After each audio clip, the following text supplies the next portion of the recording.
Hi friends, many of the UPSC aspirants preparing for the prelims examination are confused that how much time they should allot to the static portion and how much time they should allot for the current affairs part. Guys, many of the aspirants what they do, either they completely ignore current affairs part or few aspirants they only read current affairs through some current affairs compilation and they ignore the static part. Guys, it is very important to understand the trend of the questions so that you can align your preparation along the present trend. So in this video, what I'm going to do is that I'm going to understand trend, and also I'm going to use my experience of cracking the prelims examination 6 times to help you plan your preparation in such a manner that you are able to balance between both static and current, because this is the most crucial aspect of your preparation in the next 90 days. So guys, if I say, okay, what are the books you are reading for the prelims examination? Many of you will say that there are 5 books which I am reading for my prelims preparation. One is Lakshmikant for polity, Spectrum for history, environment book, Shankar IAS book for environment.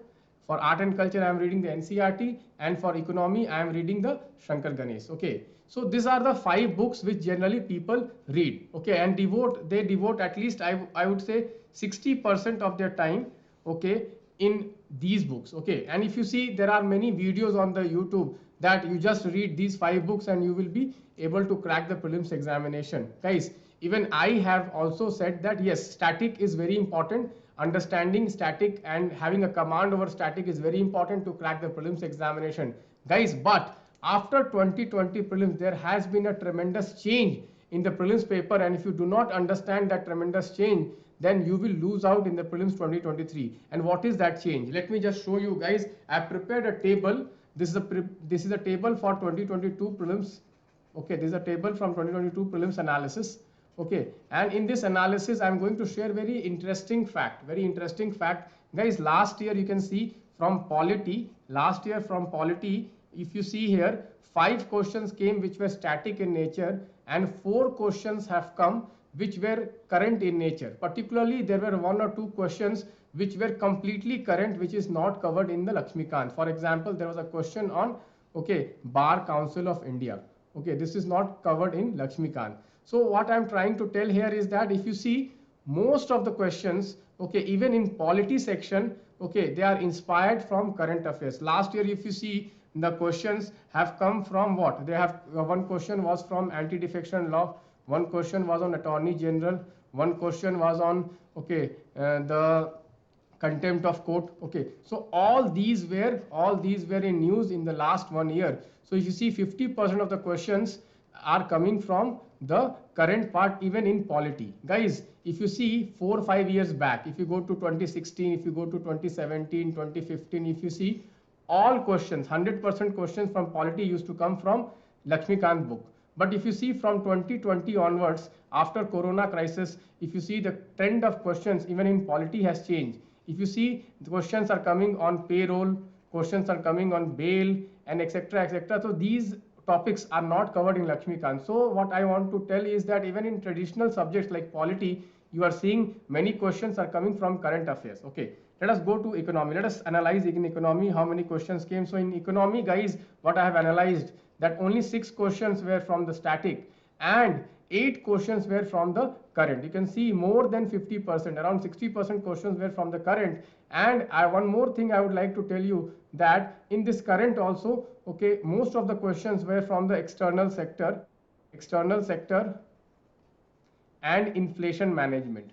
And you all know, guys, in the last 2 years, okay, we are struggling with the external sector because of the Ukraine crisis, because of the Fed tapering in America, and also we are struggling with the problem of inflation. And you see, out of 14 questions which came in economy, okay, 8 questions were completely current.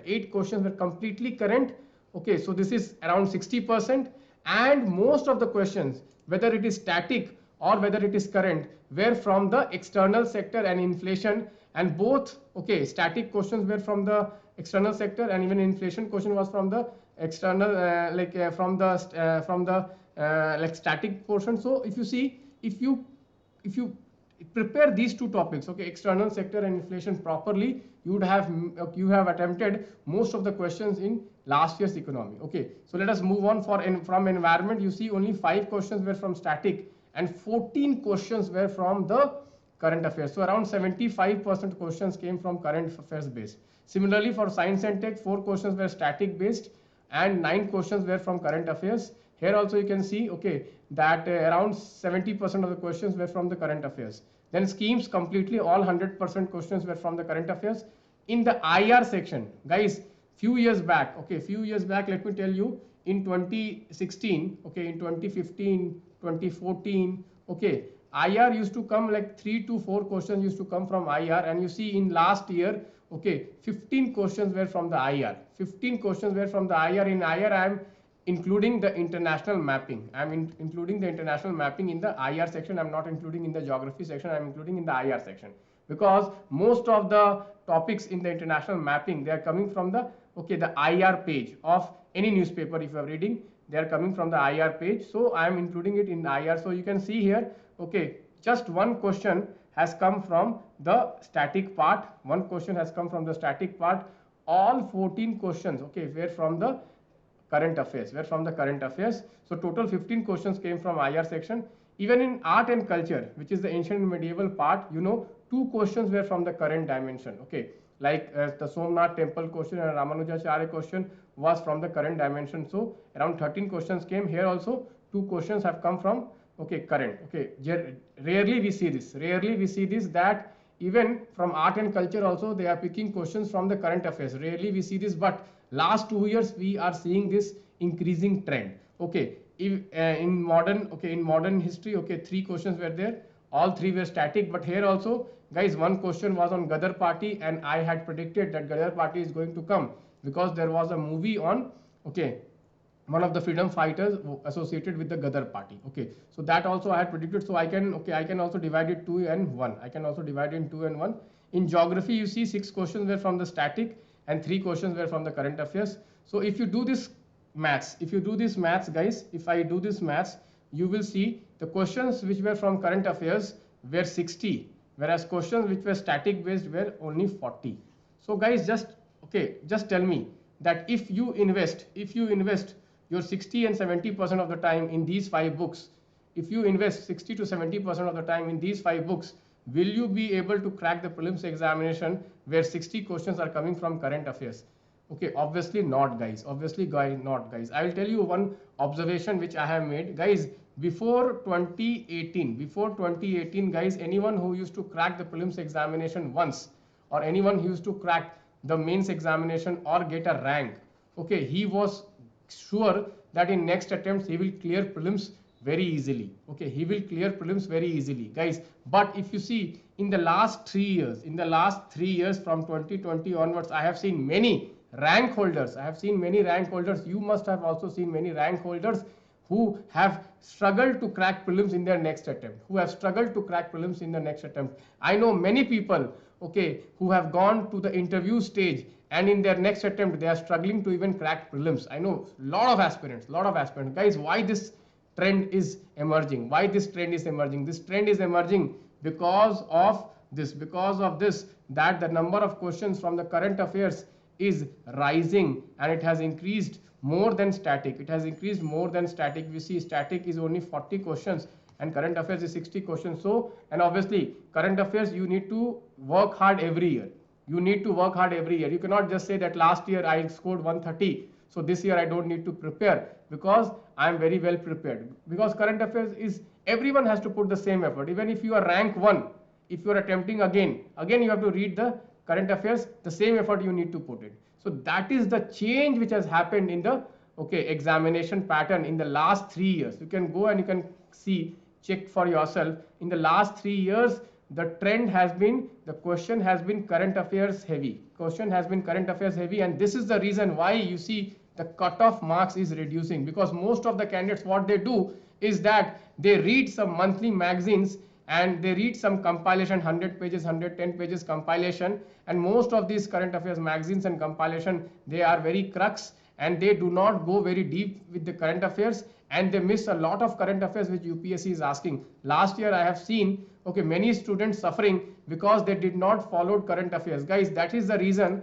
okay, I ask everyone to read DPN thoroughly and to read the DPN magazine thoroughly. Guys, many students complain, sir, your current affair magazines are a little bit bulky. But guys, you see for yourself, you see for yourself, 60 questions are coming current based, okay, and only 40 questions are coming, okay, static based. If you see, for static, you are reading, so you are reading these many books, you are reading these many books, and you must have read it at least 10 times, okay, at least 10 times.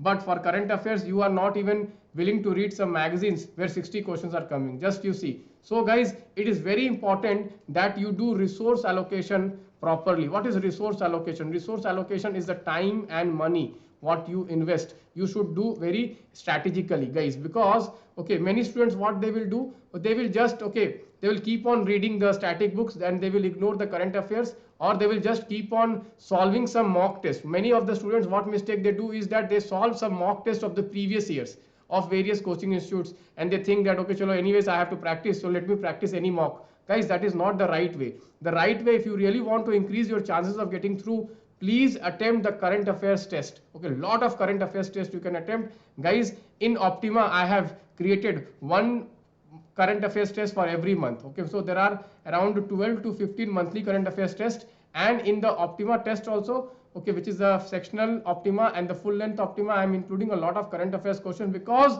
UPSC in the last 3 years, a lot of questions they are asking from the current affairs. And particularly one of the biggest change which has happened is the increasing number of IR questions. The increasing number of IR questions, if you see, in 2021 also there were questions on sports, okay, sports, and that too, okay, international sports. Okay, so you see the number of questions coming from, okay, unexpected regions have increased. And if you do not follow current affairs thoroughly, guys, it will be very difficult for you to get them right inside the exam hall. So it's a humble request for everyone who is watching this video, please attempt the current affairs test of Optima, and also read the Optima current affairs. They are a little bit bulky, okay, they are a little bit bulky, but guys, I can tell you, I have ensured that I have covered each and every current affairs of last 1 year. So thank you guys, bye bye, take care.